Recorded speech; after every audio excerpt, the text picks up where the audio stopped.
Ensuite, plusieurs entreprises nord-américaines dont General Motors, Ford, IBM ont investi directement dans l'économie des infrastructures de l'armée du régime nazi. C'est l'impérialisme et le colonialisme européen et nord-américain qui ont en réalité posé les bases du fascisme au cours du XXe siècle. Il y avait beaucoup d'admirateurs influents du régime nazi en Amérique du Nord et au Royaume-Uni. Ce n'était pas le fascisme le problème. La guerre était plutôt une compétition de deux blocs impériaux. Je ne sais pas comment présenter cette vidéo, que ce soit le titre, la miniature ou encore la vidéo en elle-même.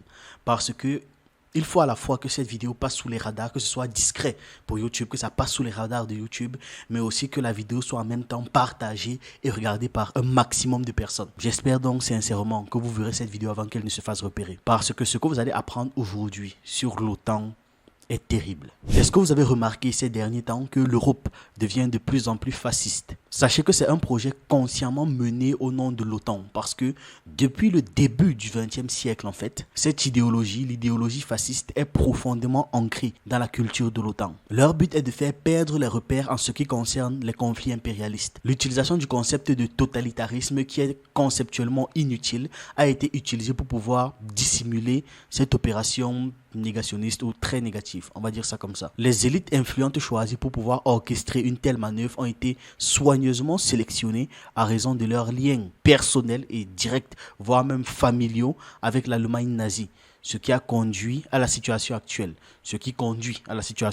Voici un exemple, Klaus Schwab, dont on connaît bien le visage et les intentions aujourd'hui. Notre ami Klaus Schwab, une personne très influente, très respectée par les présidents européens et américains, et aussi au président canadien.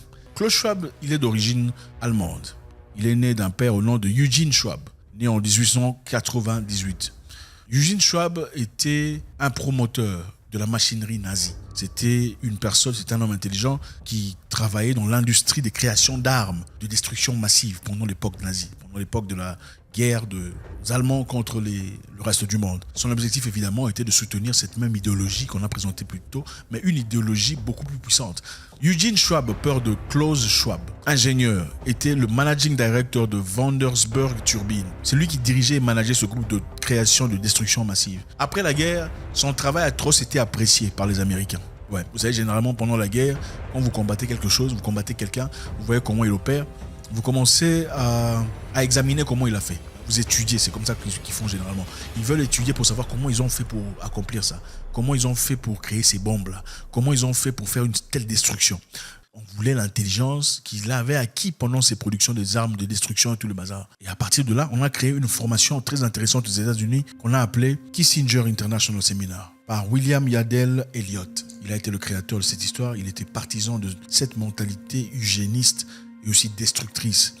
Donc l'objectif était de comprendre, de créer des leaders qui continueront cette mentalité mais d'une autre forme. Comme elle a été combattue pendant la guerre mondiale et aussi précédemment que ça, il fallait trouver un moyen équitable, un moyen intelligent de continuer à perpétrer leurs histoires-là, sans nécessairement dire que c'est leurs histoires. Alors, quelques temps plus tard, dans ce programme exclusif, tu ne peux pas seulement aller t'inscrire pour dire je veux faire partie de ça. C'était un programme attaché à Harvard University. Il fallait être invité, sélectionné. Donc, on vient te chercher, frapper à ta porte. C'est eux qui choisissaient ceux qui deviendront de futurs leaders, les global leaders. Alors, avec le temps, William Yandel Elliott, qui était conseiller à 6 présidents différents des États-Unis d'Amérique, ils ont fait tout ce qu'ils pouvaient faire pour aller chercher Klaus Schwab, qui est le fils de Eugene Schwab, pour aller faire cette formation intéressante. Je vous épargne les détails. Il y a beaucoup de choses qui se sont passées après. Et justement, avec le temps, comme vous le voyez, c'est une formation exclusive qui se fait à Harvard pour des gens qu'on vient choisir. On ne vient pas toquer c'est eux qui viennent vous choisir. Un programme secret, exclusif à un certain groupe de personnes pour promulguer une certaine mentalité. Alors, sachez que actuellement, ces gens sont en train de mettre sur pied un impérialisme basé sur le pillage des ressources accompagné d'une idéologie néocoloniale occidentale suprémaciste. Oui, bien évidemment. Où l'Occident se présente comme le champion du bien contre le mal. Ça aussi, c'est un discours qu'on a l'habitude d'entendre. Cette idéologie identifie 2 nouveaux ennemis, le terrorisme et l'autoritarisme, afin de dissimuler toute action contre le droit souverain des États. Cependant, cette dynamique cherche à contrecarrer l'émergence d'un nouveau monde possible, notamment l'existence d'États socialistes dirigés par des partis communistes ou par un parti communiste. En passant par la France et dans d'autres régions, la disparition des partis communistes s'est produite grâce à une sorte de liquidation historique soutenue par l'OTAN. Ces dernières années, l'OTAN et principalement les États-Unis et l'Europe occidentale ont été accusés d'avoir des liens avec des actes fascistes à travers plusieurs interventions sur 4 continents. Les États membres de l'OTAN ont été impliqués dans des coups d'État soutenus par des factions fascistes au Venezuela, au Honduras et en Bolivie. Ils ont également imposé des blocus à de nombreux pays soutenus des groupes terroristes tels que Al-Qaïda, ISIS, Boko Haram, dans le but de déstabiliser la Libye, l'Iran, la Syrie, le Nigeria et le Cameroun. En plus de ça, ils ont fourni des armes à des groupes ouvertement néo-nazis en Ukraine. Tout cela contredit fortement l'image que les États de l'OTAN veulent se donner. Une fausse image, cette fausse image de champion du libéralisme et des valeurs démocratiques. N'importe quoi. Ces gars vont jusqu'à conseiller d'autres pays sur ces sujets, prétendant avoir combattu à la fois le fascisme et le communisme. Une chose que les défenseurs de l'OTAN doivent savoir, ou encore si vous n'étiez pas encore convaincu, si vous aviez encore des doutes, cette chose que vous devez savoir, c'est que c'est l'impérialisme et le colonialisme européen et nord-américain qui ont en réalité posé les bases du fascisme au cours du XXe siècle. Depuis la Seconde Guerre mondiale, Washington et les nations d'Europe de l'Ouest ont largement tenté de dissimuler les contributions et les sacrifices de l'Union soviétique, principalement la Russie ainsi que la Chine. Ces deux nations ont subi des pertes humaines plus importantes que tous les autres pays pendant la Seconde Guerre mondiale. En 2019, le Parlement européen est allé jusqu'à blâmer à la fois l'URSS sous Joseph Staline et l'Allemagne nazie sous le règne du moustachu comme étant conjointement, tous les deux donc, responsables de la Seconde Guerre mondiale. Cette résolution affirmait que la Seconde Guerre mondiale a été lancée à la suite immédiate du traité nazi-soviétique sur la non-agression du 23 août 1939. Non seulement c'est cynique, mais c'est surtout faux. Malgré tout, pendant des décennies, je répète, ils ont fait une longue campagne où les dirigeants socialistes, Staline et Mao Zedong, ont été présentés comme des équivalents moraux à Hitler, voire pire même. Dans mes cours d'histoire au lycée, on nous présentait Staline comme bien pire que Hitler. Je me rappelle quand notre dame d'histoire, Gio, faisait des cours. J'étais en seconde et la dame nous avait dit que durant la Seconde Guerre mondiale, il y avait bien pire que le moustachu. Qu'en termes de cruauté, la figure ultime, c'était Staline. Je pense que c'est à peu près la même présentation qu'on a eu tous de l'URSS ou encore de Staline. Et je suis à peu près sûr qu'on a tous cette image de l'URSS et de Staline tout simplement parce qu'on a à peu près tous la même éducation. Tous nos manuels scolaires, tout ce qu'on a lu, tout ce qu'on a appris vient de l'Occident, vient de l'OTAN, des États-Unis, de la France, de ses alliés et consorts. Donc on a à peu près tous la même conception de l'histoire. Cette tromperie a utilisé de fausses affirmations selon lesquelles Staline et Mao avaient provoqué des famines qui ont tué des millions de personnes. Dans les faits, pour ce cas précis, les famines en Ukraine et en Chine étaient les dernières de longs cycles de famine de l'ère pré-socialiste. Un historien américain, le nom va s'afficher là, a démystifié le mythe selon lequel la famine ukrainienne de l'Holodomor était un acte délibéré de Staline. De même, l'affirmation selon laquelle la Deuxième Guerre mondiale était le résultat immédiat, c'est ce que les gars ont dit, du pacte de non-agression germano-soviétique est un mensonge. Il existait, d'ailleurs, très important à préciser, il existait plusieurs accords européens similaires avec l'Allemagne nazie avant cela et certains étaient même encore plus significatifs. L'accord naval anglo-allemand de 1935, par exemple, a contribué à la reconstruction de la flotte allemande. De plus, dans le pacte de Munich de 1938, la Grande-Bretagne, la France et l'Italie ont cédé à Berlin la revendication sur une partie de la Tchécoslovaquie. Ensuite, des collaborations fascistes actives ont eu lieu entre l'Allemagne, l'Espagne, l'Italie, y compris le pacte d'acier italo-allemand. Une grande partie de la collaboration fasciste en Europe s'est regroupée sous un pacte anticomintern. C'est un pacte qui établit une coopération entre la police allemande et japonaise. Le pacte anticomintern est un traité signé le 25 novembre 1936 entre l'Allemagne nazie et l'Empire du Japon, lesquels ont ensuite été rejoints par d'autres États ayant des gouvernements fascistes ou à tendance fasciste ou encore des États qui soutenaient l'Axe pour des raisons politiques. Ce pacte a attiré le soutien de l'Italie, de la Hongrie, de l'Espagne et pendant la guerre, il y a eu l'appui de la Bulgarie, de la Croatie, du Danemark, de la Finlande, de la Roumanie et de la Slovaquie. Le fascisme s'est propagé dans toute l'Europe au cours des années 1930 et 1940. J'ai les dates des principaux accords européens avec l'Allemagne nazie. Dites-vous que même le Vatican a signé très exactement le 20 juillet 1933. Mais bon, donner toutes ces dates, ce n'est pas pertinent pour la suite de la vidéo, donc on continue. Le fascisme est un terme qu'on a souvent entendu ou encore qui a souvent été utilisé, mais il y a une signification précise qui va au-delà des histoires du XXe siècle. Il est nécessaire d'identifier des éléments qui composent le fascisme pour pouvoir comprendre ce que c'est. Le fascisme, c'est un régime colonial fortement militarisé, antidémocratique, très raciste et étroitement lié à une oligarchie capitaliste privée. Voilà ce qui compose le fascisme. Donc on va répéter avec des mots différents. Pays avec beaucoup de militaires et de policiers violents, des dirigeants choisis par les riches, les lois ne sont plus votées mais juste imposées, pays xénophobes, racistes, où tout est reproché aux étrangers et à ceux qui ne leur ressemblent pas en règle générale, et les gens très riches étouffent la population, étouffent les initiatives citoyennes et sont au-dessus des lois, car ils dirigent les gouvernements. Dit comme ça, je suis sûr que vous avez quelques pays qui vous viennent en tête, peut-être même que vous vivez dans un de ces pays actuellement, n'est-ce pas? Alors bien que le fascisme primaire soit souvent lié à des projets impériaux, il existe également un fascisme subordonné dans d'anciennes colonies telles que le Brésil et le Chili, qui s'intègrent au pouvoir impérial en place directement. Le régime fasciste manifeste une hostilité particulière envers les États et les peuples socialistes et indépendants. Leur distinction par rapport au régime d'extrême droite réside dans leur tendance à écraser ouvertement toute forme de démocratie sociale et politique. Donc comme quoi les gens de droite ne sont pas loin d'eux. Les cultures et les interventions impériales qui nient systématiquement la possibilité d'une démocratie locale ou d'une responsabilité sont sincèrement fascistes et continuent de nourrir le fascisme contemporain. Le fascisme au sein de l'OTAN trouve ses racines dans l'histoire impériale et coloniale où la suppression des communautés et des nations locales était justifiée par des théories raciales. On les connaît tous. Le refus de reconnaître cette histoire coloniale fasciste a conduit à l'idée que l'ascension d'Hitler était une anomalie des démocraties européennes. Vous voyez, donc ils ont voulu nier ça. Ils ont prétendu que la doctrine de Führer sur les races supérieures et inférieures était apparue en Europe de nulle part, à raison des circonstances malheureuses. Mais bien sûr, comme si ça ne faisait pas déjà des siècles qu'il réduisait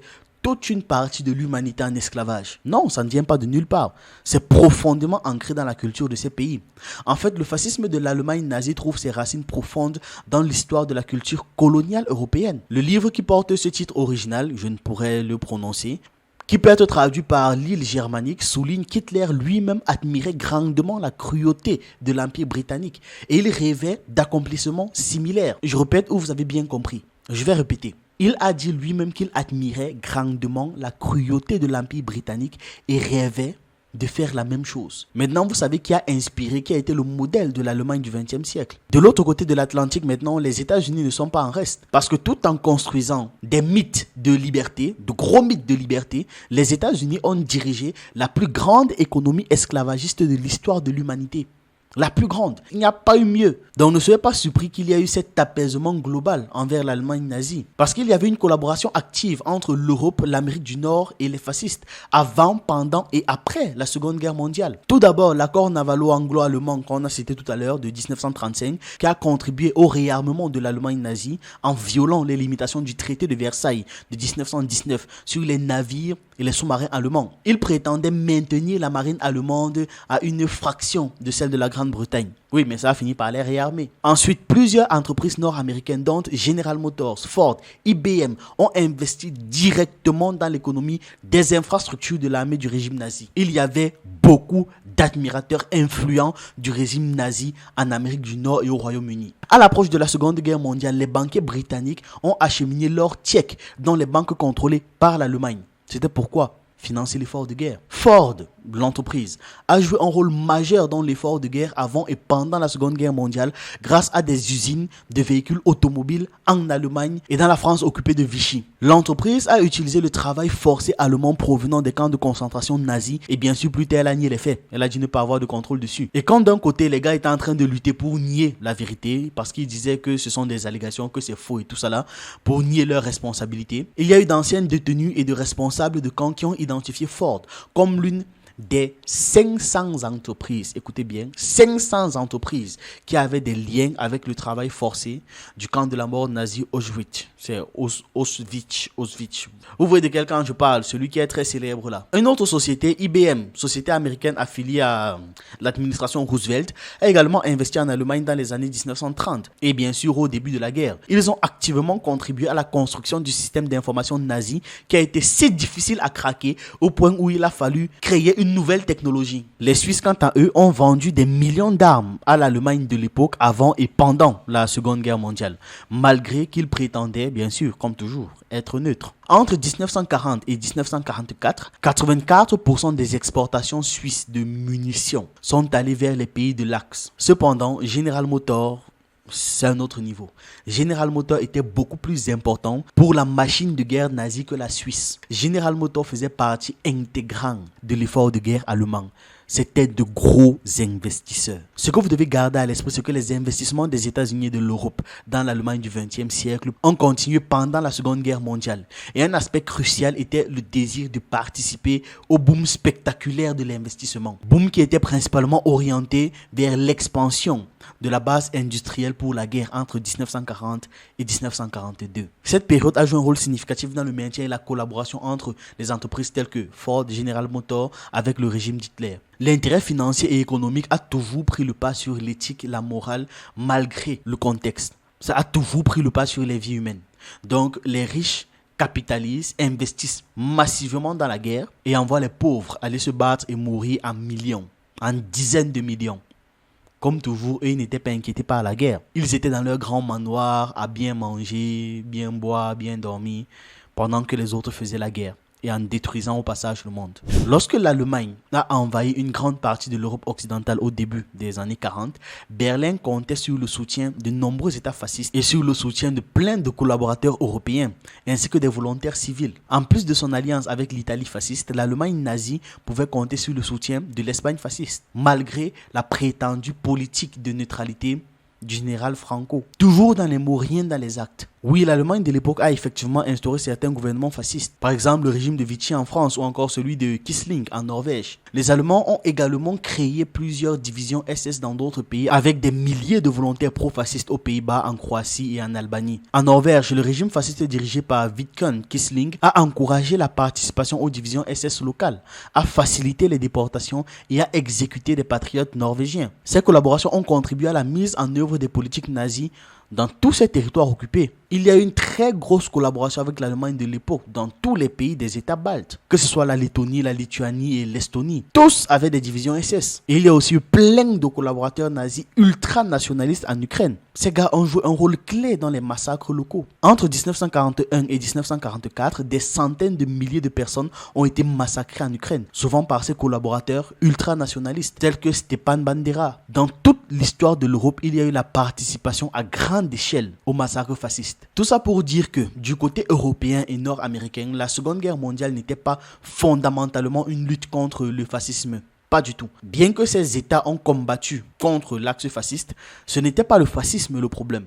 La guerre était plutôt une compétition de deux blocs impériaux, avec la coalition dirigée par Hitler déterminée à coloniser l'espace vital à l'Est. Ceux qui dirigent les États occidentaux n'étaient pas nécessairement des idéalistes. Et les motivations sous-jacentes à la guerre étaient liées à des intérêts géopolitiques et impérialistes. C'était juste deux blocs impérialistes qui se faisaient la guerre. Parce que dans les principes, les gars étaient tous d'accord. Ce n'était pas le fascisme le problème. C'était qui va gagner entre nous deux. Parce que nous deux, nous sommes des impérialistes. Après la Seconde Guerre mondiale, les États-Unis ont rapidement cherché à exploiter les avancées scientifiques et technologiques nazies dans le cadre de leur guerre froide contre le bloc socialiste émergent. Les puissances alliées ont réprimé les forces antifascistes en Grèce et occupé militairement l'Allemagne de l'Ouest. On est d'accord là-dessus. Ils ne pouvaient pas se prétendre antifascistes et aller réprimer les gens qui aussi sont antifascistes. Ça allait être insensé, n'est-ce pas? Pour vous faire comprendre que ce n'était pas ça leur problème.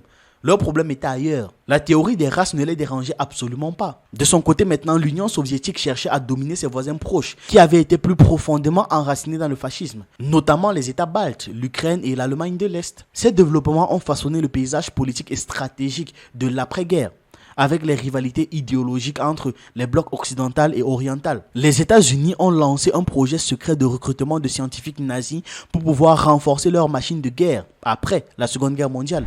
Je vous rappelle aussi, par exemple, la Deuxième Guerre mondiale, il y avait un général japonais, un médecin, chercheur. Son travail était atroce. Il faisait des choses incroyables dans ses laboratoires. Mais après la guerre, la Deuxième Guerre mondiale, au lieu de le jeter en prison, on l'a pris, on l'a demandé, donne-nous les livres de tes recherches. Comment tu as fait pour découvrir qu'est-ce qui détruit l'homme dans ses profondeurs? Je ne donnerai pas les détails parce que c'est trop compliqué pour YouTube. Donne-nous les détails et on te rendra libre. Tu ne seras pas emprisonné. Donne-nous seulement des recherches que tu as fait sur les corps de nos confrères. Mais donne-nous les recherches, les dossiers, les résultats. On te rendra libre. Et évidemment, ce qui s'est passé, au lieu que le monsieur parte en prison pour aller payer le prix de tout ce qu'il a commis comme atrocité, il a été laissé. Et aujourd'hui, on dit apparemment qu'il serait en train de vivre en Argentine.